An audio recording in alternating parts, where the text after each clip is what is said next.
It is nice to be back with you again on Earthfile. Welcome to the program. I am Ayola Kasim. Today we start with this question. How can Nigeria achieve food security and fight off land grabbers? Over the years, the term land grabbing has been evolving. It is not only petroleum companies and home developers that grab lands these days.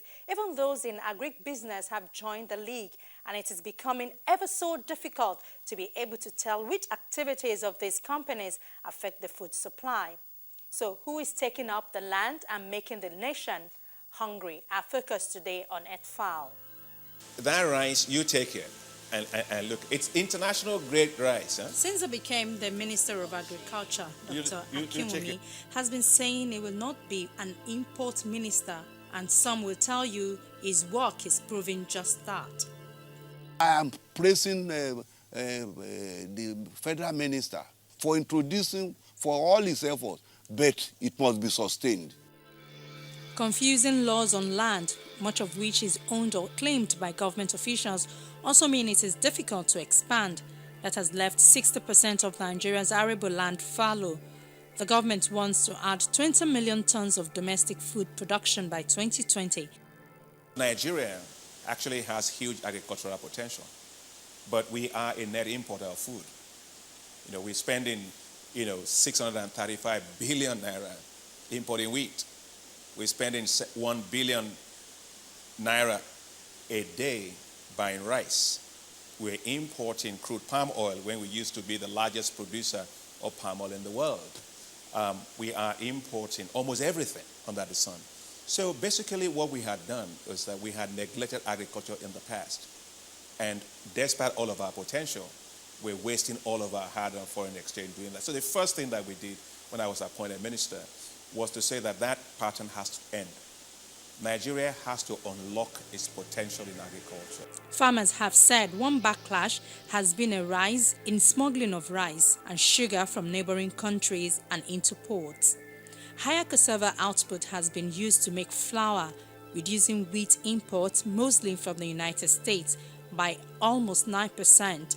The world's second largest importer of rice, Nigeria, aims to become self-sufficient by 2015 after introducing a 100% tax on polished rice imports, likely to mostly affect countries like India, Thailand, and Brazil. But Dr. Akinwunmi is fascinated with Brazil and its agricultural policies that he is willing to adopt them. Look at Brazil. Brazil has an institution called Embrapa, which is a world-class research center. It was Embrapa that made Brazil what it is today. And my own vision is that the Agricultural Research Center of Nigeria, which is our own apex research institution that coordinates all of our agricultural research centers, will become like Brazil. We have to be disciplined. It's not about how much money you're putting into something. It's about how much output you're getting per naira of investment. And to achieve this, he has to go private. According to him, it is time to run agriculture as a business, mainly because of so many problems facing the sector. First, duties on agricultural equipment were scrapped and tax breaks given to companies willing to invest in both farming and industrial processes. The country's reforms have drawn new foreign investors. Today, you have some of the largest companies in the world investing in Nigeria. Cargill is the largest producer of starch in the world.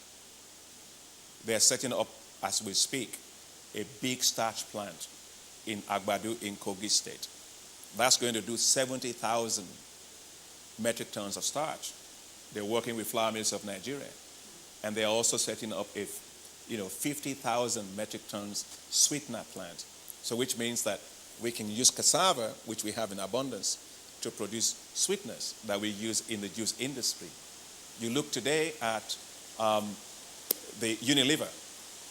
Unilever is a global firm. They're investing in Nigeria now to use cassava for sorbitol. Sorbitol is what you use for oral hygiene for making toothpaste. You look at Agco, which is the world's #1 manufacturer of tractors. They're investing $100 million in Nigeria. You look at Dominion Farm, which is the largest rice farm in Kenya. They've put in $40 million into rice production in Nigeria, and the list goes on. So that tells you that our policies of agriculture as a business and the incentives that we are giving are actually working. But with these investments comes a warning about the real intention of the foreign investors. Dominion Firms Limited, a multinational firm, has been accused of human rights abuses and land grab in Kenya. Lobby groups and environmental activists had raised serious concerns with Kenyan and the United Nations Environment Programme authorities about alleged environmental destruction and human rights abuses committed by Dominion Firms in Kenya's Yala Swamp. The firm is being accused of poor industrial agriculture and aquaculture projects which threaten the integrity of the Yala Swamp ecosystem and the health and well-being of up to 1 million residents. It was also being accused of flooding private agricultural and grazing lands as well as homes, forced thousands of people to relocate against their will, cutting fishermen off from communal fishing areas, and contaminating water that people and animals use for drinking. For a long time, this country has operated on a development paradigm that we are going to develop through foreign direct investment. What that has translated to is that we give prominence to the foreign investor, be it a multinational company or be it a foreign government. What that means, therefore, is we are willing to, A, undermine our own laws and institutions to be able to accommodate the foreign investor.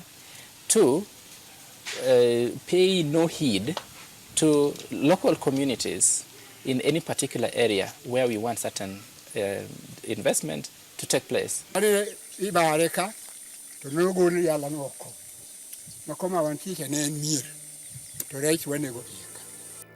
All the allegations the company has denied.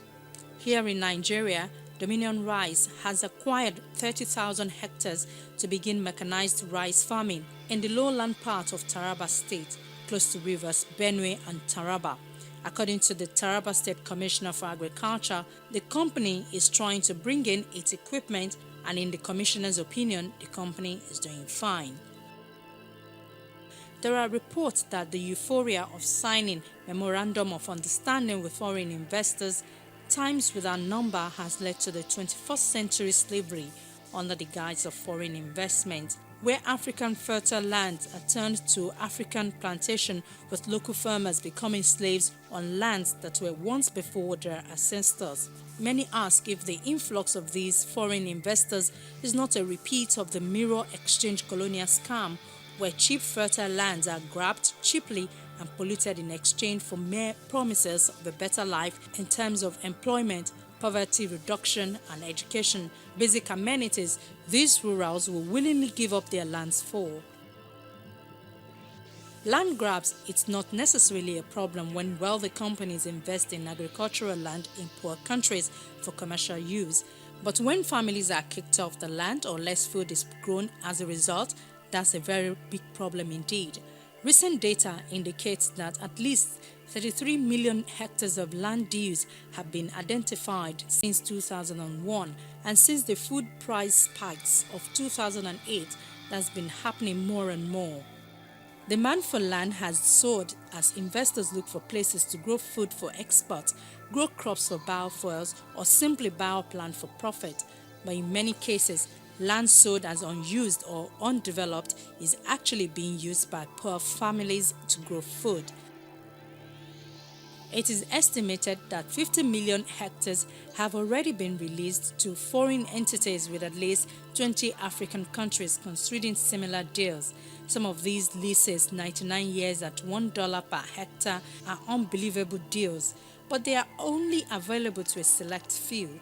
Local farmers, people who struggle to feed their families, gain access to fertile land and secure water for both personal consumption and agricultural activity, are not eligible for the deals being promoted in countries where millions of people remain dependent on food aid.